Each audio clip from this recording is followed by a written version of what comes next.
Assalamu alaikum warahmatullahi wabarakatuh, grade 10. This is a video lesson recording because I am absent this week. So anyway, we are still in module 3, number conversions. So I would like to explain this further kasi nga last time na-cut off yung time natin, and also I feel like I was not able to really explain it that time. So anyway, again, we have 4 different number systems. We have base 2, which is binary, base 10, decimal, base 8, octal, and base 16, which is hexadecimal. So all of these number formats are used in computing. However, the only language that the computer can understand is the binary language. That is why we need to know how to convert these things. Although, technically, the computer is the one who's converting things on the background. You just use the computer. But it is good foundation for you to actually know how it works. Okay, so moving on. Alam na natin to actually, right? I hope. Nag-review kayo. Decimal to binary. So remember, ang decimal to binary is you just have to divide the given decimal number by 2. And then, get the answer. And if there is a remainder, put 1. If there is no remainder left, then put 0. At pag naging 0 na yung decimal number, isulat mo lang pabaliktad yung remainders. So, as an example, let's try solving this one. Itong 68. So, 68 divided by 2 is 34. And then, we don't have a remainder, so 0. And then we have 34 divided by 2. 17. And then, wala pa ring remainder. And then we have 17 divided by 2 is 8.5. Ito, meron na tayong remainder, so 1. And then we have, just get the whole number part. Do not include the decimal part. So 8 divided by 2 is 4. So walang remainder. And then we have 4 divided by 2 is 2. Wala pa ring remainder.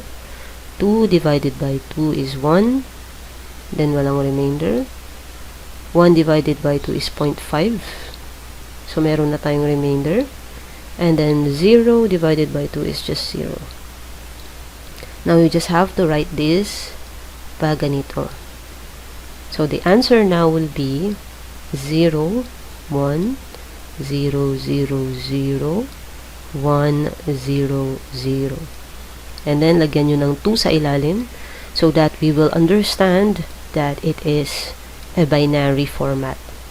Now, how to check? So, remember yung pag-checking natin. So, 1, 2, times 2, 4, times 2, 8, times 2, 16, times 2, 32, times 2, 64. And then, ilagay lang natin dyan sa taas, sa corresponding numbers na yan, yung binary.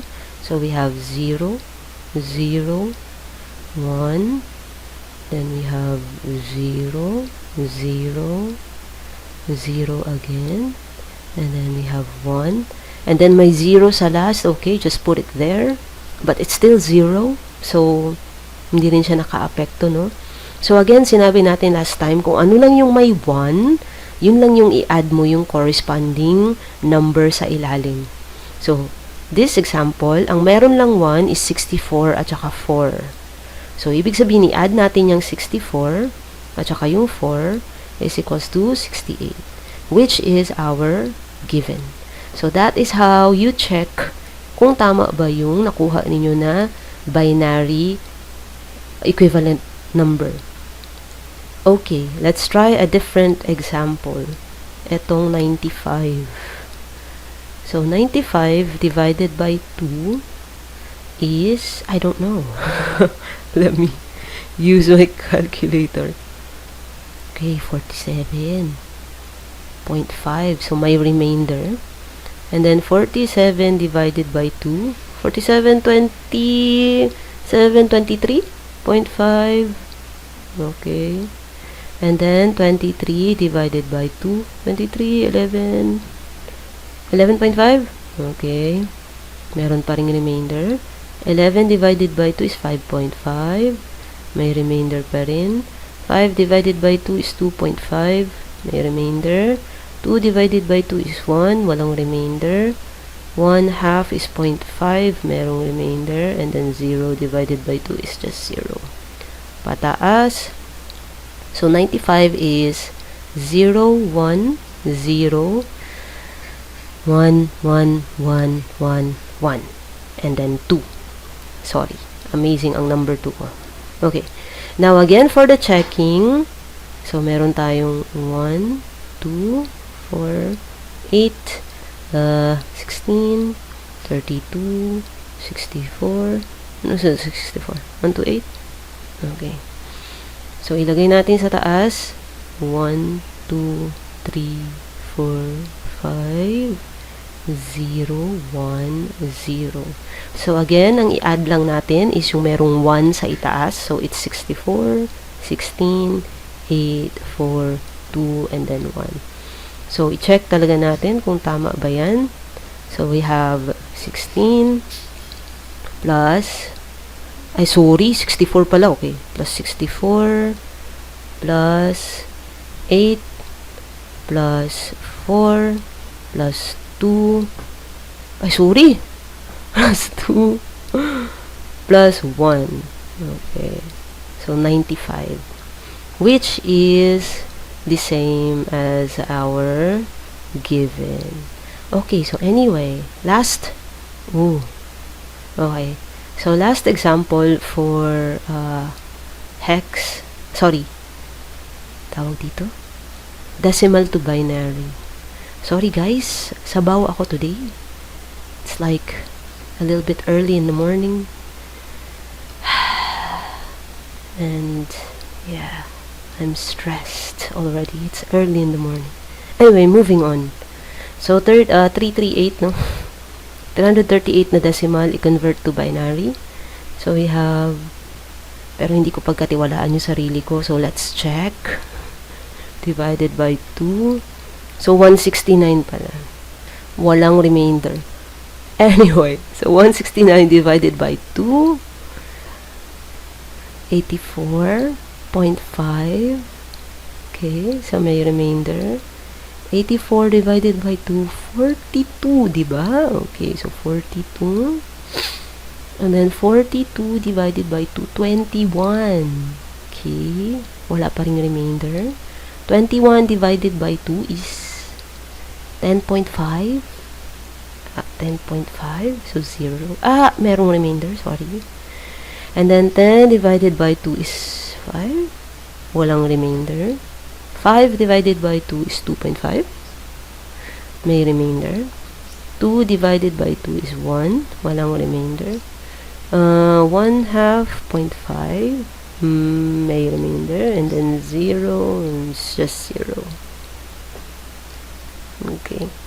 So, ang sagot natin ay, dito ko na lang sa taas banda ilagay guys ha.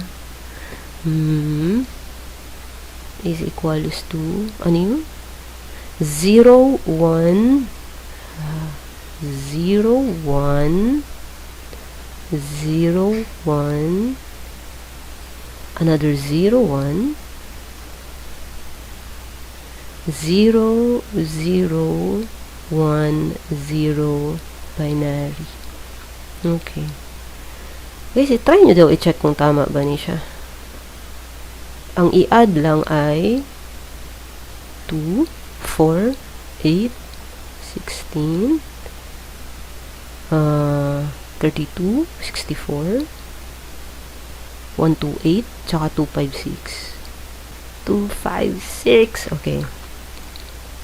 So, yun lang ang i-add natin. So, 256 plus 64 plus 16 plus 2 equals, okay, 338, which is again the same as our given. So I hope naintindihan nyo na ang conversion from decimal to binary. Constant practice lang guys kung gusto natin na maging expert tayo mag-convert. It's not exactly necessary, but then again, it's good foundation for you to know how things work behind the scenes. Okay, moving on. Let's have octal to binary. So last time nasabi na natin ito na part, and we also have this chart in your module. So ito lang yung mga characters or yung mga digits natin na nasa octal, 0 to 7, and then yun yung equivalent niya to decimal. It just so happens na the same ang conversion ay ang equivalent ng octal digits to the decimal digits. But when it comes to the binary part, kailangan mo siyang gawing tatlong digital places. So for example, ang binary ng 0, although 0 lang good siya, pero tatlong 0 dapat ang mag-represent sa kanya. The placing or the number of the digital places is, yung place ng digits is important. Okay? So for example, this one, alam natin kung bakit 0 ito, and this is 1, right? Obviously. Now, this is 2 obviously because 0 yung nasa 1 na part, and then meron kang 1 sa 2 na part, so ibig sabihin that is 2. And this one is 1 plus 2, so 3, right? And then itong part naman sa baba sa 4, this is 1, 2, 4. So ibig sabihin 4 lang ang meron, that is why it is 4. At yung nasa baba naman is meron siyang 4 and 1. So 4 plus 1 is 5. And then nasa baba naman is 4 and 2. So 4 plus 2 is 6. Okay? And then ito sa lahat merong 4, 2 plus 1. So 7. Okay? So this is the representation of the octal numbers to binary. Paano mag-convert? I-convert mo per digit dito. Okay? So for example, kung 2, you know that this is 2, right? So, ilagay mo lang 0, 1, 0. Ano ang 6? 1, 1, 0. Ano ang 7? 1, 1, 1. And that's it. That is the binary format of 267 octal number. So, again guys, hindi nyo siya babasahin na 267 because that is decimal na pagbasa. So, that is 267 octal. Okay? So, the same way with 351.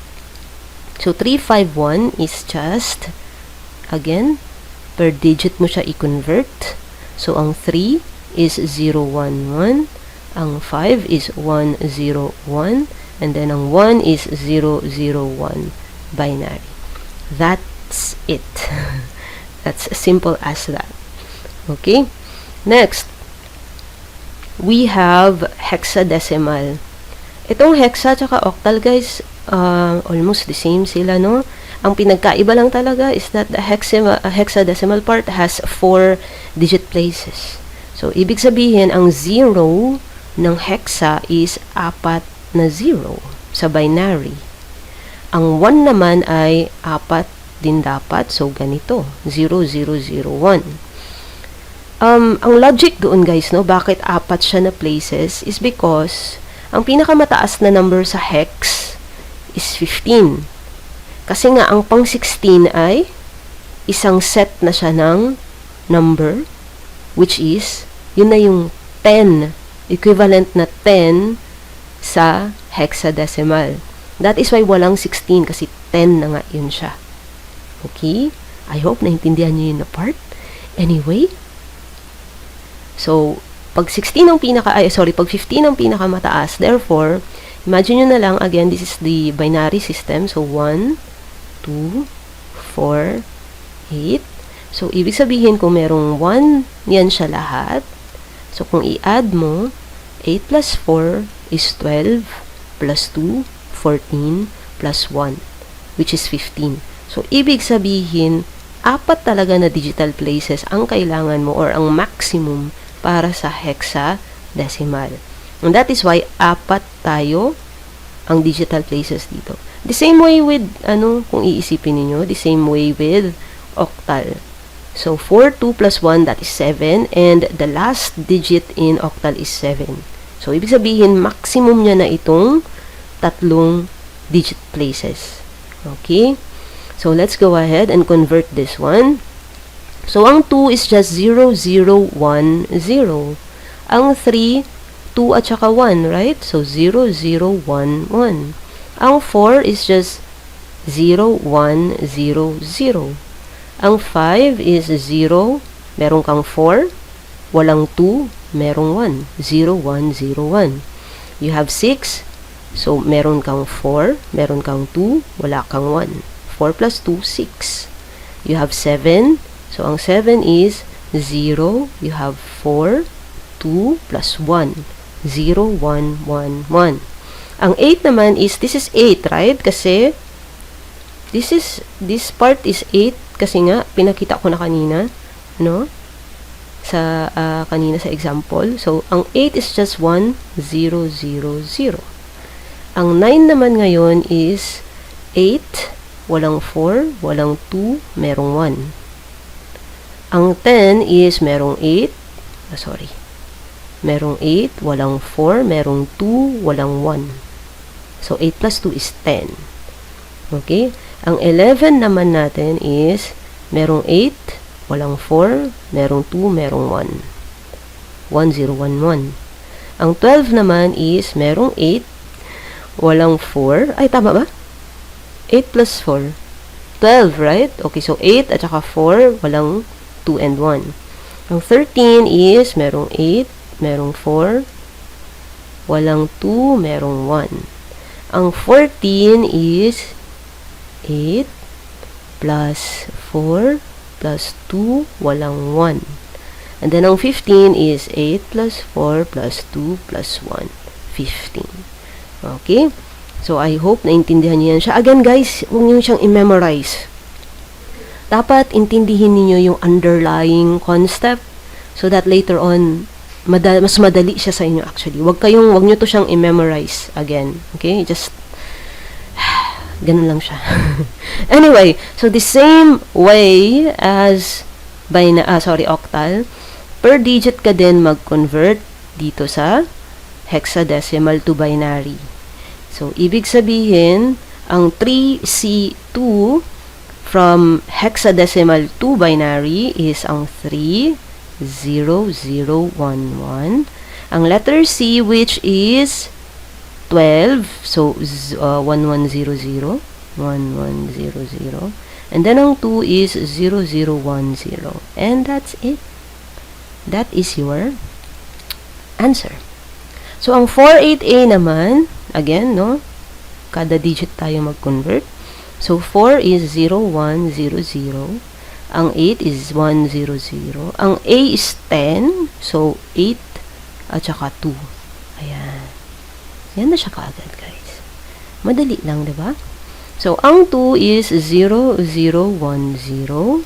Ang 6 is 0110. Walang 8, merong 4, merong 2, 0. And then, ang 7 naman is walang 8, merong 4, merong 2, merong 1. Okay. So, yan ang binary format ng 267 hexadecimal. Last, 351. So, ang 3 is 0, 0, 2 at saka 1. Ang 5 naman is walang 8, merong 4, walang 2, merong 1. And then, ang 1 is just 0, 0, 0, 1. Okay? That is your binary equivalent from 351 hexadecimal. So, I hope that is quite easy for you. Inshallah. So, anyway, by the way, guys, kung baliktarin good natin, no? Kung baliktarin natin, like binary to octal, it's the same thing, no? So, ibig sabihin, kung ito yung given, i-groupings nyo lang siya by 3. And then, convert pabaliktad. Okay, so, ang 111 is just 7. Ito, this is 6. Ito, this is 2. Makuha mo na kaagad yung octal, tawag dito, equivalent niya. So, with hexadecimal, ganun din. I-group mo siya by 4. So, this is kind of obvious, no? Kasi nga, it's already, nakikita na natin yung sagot kaagad dito. Let's try this one. Ito yung answer natin kanina. Kung ito siya, i-convert natin to, let's say, octal, and then hexadecimal. Ang magiging kinalabasan niyan is, so we have 0, 1, 0, 1, 0, 1, 0, 0, 1, 0. Kung sa octal, by 3, diba? Okay. So, ito siya, sa octal, this is just 2. Another 2. And then, we have 4 plus 1, 5, and then 0. So, 0, 5, 2, 2, 8 ang tamang sagot for octal. Kung sa hexadecimal naman tayo, so by 4. Dito ako sa taas mag-groupings. So, by 4. Ito. Yan. So, sa hexadecimal, 0, 1, 0, 0 is 2. 1, 0, 1, 0 is 1 at saka 4. So, 5. And then, ang last is 1. So, 1. 1, 5, 2, 16 ang hexadecimal equivalent ng binary na ito, which is the equivalent binary number of 338 decimal. Okay? So, next, let's have octal to decimal. Okay. So, ang octal to decimal, guys, meron siyang algorithm na fina-follow. So, ito siya yung place numbers natin, diba? So, this is 1, first place number. This is second place number. This is third place number, and so on and so forth. Nagkataon lang na 3 digit places lang yung example ko. So, how to convert that one into octal number? So, meron tayong mga digits, and then i-times lang natin siya to the exponent of base 8 to the exponent of the digital place or the number place. So, for example, itong 2. So, 2, pangit ba ang green? Let me just change the color. So, 2 times 8 to the power of the number place, which is 3, right? Pangatlo ito siya. 3, 2, 1. So, ito yung first place, second place, third place. So, pangatlo siya, right? Minus 1. Okay? All the time, minus 1 dito sa taas. The place, minus 1. So, plus, yung number 6, times pang ilan siya? Pangalawang place. So, 8 to the power of 2 minus 1. Guys, itong algorithm na to, this has been calculated by computer scientists and mathematicians. So, wag na nating questionin kung paano nila kinuha to. But this is the algorithm. If you want to learn more kung paano nila nakuha to, this is mathematics-based na concept. So, you can try to search that one for example lang kung if you are interested to know, okay? And the last one is 7 times 8 to the power of first place siya, minus 1 pa rin. Amazing yung 1 ko. So, anyway, so magsimula tayo dito kasi mas madali. 8 to the power of 0, remember, any number raised to the power of 0 is just 1. Okay? So, 7 times 1, and then, dito naman na part, 8 to the power of 1 is just itself. So, any number raised to the power of 1 is just itself. Okay, so 8 times 6. And then, we have 8 to the power of 2. So, 8 squared times 2. Okay. Kailangan na ata ng calcul dito. So, ito madali, no? 7 lang yan. Plus 6 times 8. Oh, okay. 6 times 8. 48. And then, 8 squared is 64. Tama ba? Times 2. 128. So, ito na yung i-add natin. 128 plus 48. Oh, okay, wait. Plus 48 plus 7. 183. So, that is the equivalent of 267 octal to decimal. 183. Ito na yung sagot nyo. Teach, paano malaman kung tama yung sagot namin, teach? Convert nyo ito to binary. So, 183. Pwede nyo gawin ito, guys, kung gusto niyo ito na part, pwede nyo gawin. Pero, pwede nyo rin gawin tong ganito na, technique. So, isulat nyo kaagad dyan yung mga numbers. Kumbaga pa checking kayo kaagad, no? 32. Ano yung sunod? 64. 183. 64 times 2, 128. So, nakaabot siya ng 128. Ang sunod dito, 256, diba? So, obviously, 0 na yan. So, 128. So, may meron kang 1 dito. And then, mag-minus ka dito ng 128. So, 55. So, 64 is greater than 55. So, obviously, 0 natin to siya. And then, in 1 natin ng 32. At mag-minus tayo ng 32 dito. So, 23 na lang ang natira. So, 23 is 16. 16 plus 4 plus 2 plus 1. Right? Tama ba? So, kung ulitin natin yan, kung i-checking na naman natin kung tama tayo. So, 128 plus 32 plus 16 plus 4 plus 2 plus 1 is 183. Now, nakuha mo na yung kanyang binary form. So, paano natin i-check kung tama ba na nakuha natin yung 267 na octal? Group mo siya by 3. So, ito by, sorry, hindi ko napalitan ang color. So, ito siya by 3. So, by 3. Ito by 3. And then, ito by 3. So, alam na natin na this is 7 in octal. And this is 2 at saka 4. So, 6. And then, ito, 2. So, 2, 6, 7, 8.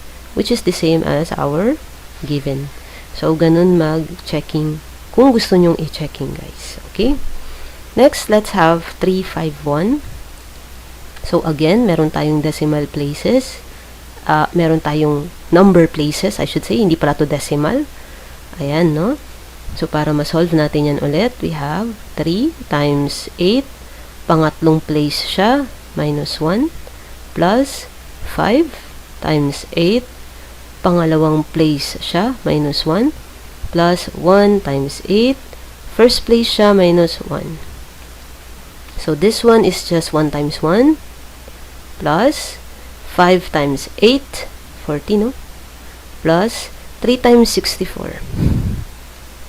3 times 64. 192. 192.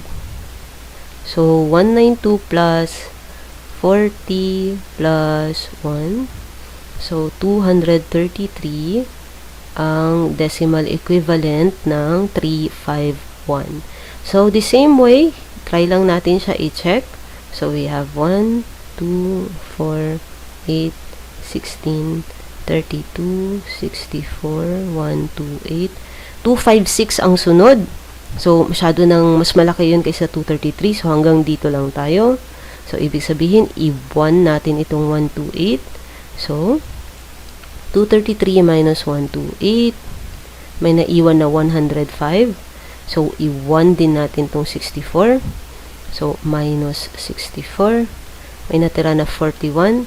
32 is still lower than 41. So, i-1 natin yung 32. Mag-minus tayo dito ng 32. Ang naiwan na lang ang 9. And we know that 9 is 8 plus 1. Alright? So, ibig sabihin, 0 na to. 1, 0, 0, 1. So, kung i-checking natin ulit kung tama ba yan. So, we have 128 plus 64 plus 32 plus 8 plus 1. So, 233 or this one. Now, paano natin i-checking kung makuha ba talaga itong 351 octal? So, again, i-groupings natin siya by 3. So, 1, 2, and then 3. So, this one is 1, right? At ito ay 1 at saka 4. So, 5. And then this one is 1 at saka 2, 3. So 3, 5, 1 octal, which is the same as our given. Okay, next. Ay, nasan ako na part? Okay. So hexa, decimal to decimal. The same concept. Pero, base 16 nga ito. So, ibig sabihin, i-times pa rin natin siya, no? To the base 16. Pero, tawag dito. Ganun pa rin actually talaga ang format. The same way, palitan lang itong base na ito ng 16. Okay, so let's try solving this one. So, this will become 3 times 16. Pangatlong place siya, minus 1. Plus, ang C is 12. So, 12 times 16. Second place siya, so 2 minus 1. Plus, 2, first place siya, times 16 to the power of 1 minus 1. So, ibig sabihin, this is just 2 times 1. So, 2 plus 12 times 16. So, 12 times 16. 192 plus 16 squared times 3 768. Okay, so kung i-add natin yan siya, 768 plus 192 plus 2 962. Now, the same way again, kung gusto nyo i-check kung tama ba yan siya. So, 1, 2, 4, 8, 16, 32, 64, 1, 2, 8, 2, 5, 6, 5, 12. Hindi naman tayo makaabot siguro ng 1024. So, 0 na yan kaagad. So, 962 minus 512. Merong natira na 450. So, i-1 natin tong 512, no? And 256 is lesser than 450. So, i-1 din natin yung 256. So, mag-minus tayo dito ng 256. May natira na 194. So, 128 is still lower than 194. So, i-1 natin yung 128 at mag-minus tayo dito. So, may natira pa na 66. 64 is still lower than 66. So, i-1 natin yung 64 at mag-minus tayo dito ng 64. So, may natira na lang na 2. So, ibig sabihin, ang 2 ang i-1 natin and the rest are all 0. So, that is the binary form of 962.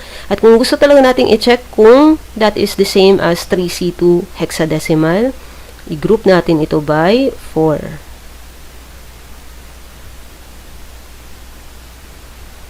Okay. So, this one is 2. 1 at saka 2. So, 2. And this one is 8 at saka 4, which is 12. Pero walang 12 sa hexadecimal, so that is C. Ito naman, 1 at saka 2, so 3. 3C2, 16, which is the same as our given. Last example for this one, so 4, 8A. So, the same thing, no? 4 times 16, nasa pangatlong place siya, 3 minus 1, plus 8 times 16, nasa pangalawang place siya, minus 1, plus A is 10, so 10 times 16, nasa first place siya, minus 1, is equals to, ito siya, 10 times 1 lang ito, so 10, plus 8 times 16,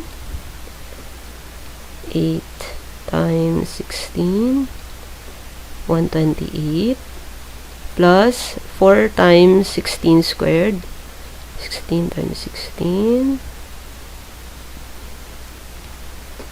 okay, 1024. 1024 is equals to plus 128 plus 10. Okay, 1162. So, that is the decimal of 48A base 16.